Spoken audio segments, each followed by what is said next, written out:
Pri nas policija vsako leto zabeleži več 100 prijav spolnih napadov in nadlegovanja mladoletnih oseb. Med prijavljenimi sta bila tudi primera z Brezovice in iz Naklega, kjer se je v okolici šole pojavljal neznan moški, ki naj bi nadlegoval otroke. Na srečo so v obeh primerih ti znali pravilno ukrepati. Prav vsak dan se lahko zgodi, da vas ogovori neznanec ali neznanka in v takih primerih je dobro, da veste, kako ukrepati, ko se vam zdi, da vam človek laže ali vas zavaja. No, učenci na osnovni šoli Brezovica pri Ljubljani so dobro poučeni v tem, kako reagirati, saj se tak primer pri njih ni zgodil prvič. Sara in David sta se že znašla v situaciji, ko je neznan voznik oziroma voznica vabila v avto. Ja, ko me je povabilo noter, nisem šel noter, odgovarjal sem z ne. In tudi, ko je pol še enkrat poskusila, sem ji rekel ne in pol je šla hitro naprej. Govori, da te pozna, da pozna tvoje starše.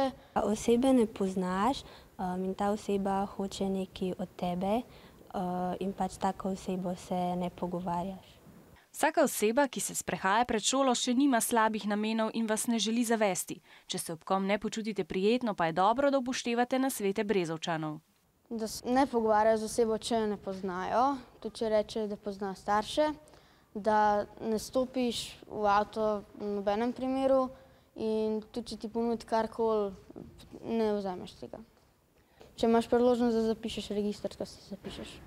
Če neznanec vztraja, da pozna tvoje starše, zakaj mu ne verjeti? Ker pol to osebo verjetno bi tudi jaz poznal, pa če jaz ne poznam te osebe, tudi če ona moje starše, se jaz ne bi usedel v avto. Pač povedala bi staršem, mogoče v šoli učiteljci, pa da bi pol to oni sporočili naprej. Dobro si je zapomniti tudi, kakšna je bila oseba in kakšen avtomobil je imela. Tako bodo tudi policisti lažje izsledili storilce. Ta je tako na Brezovici kot v Naklem bolj pozorna na neznance, ki se brez razloga zadržujejo v bližini šol.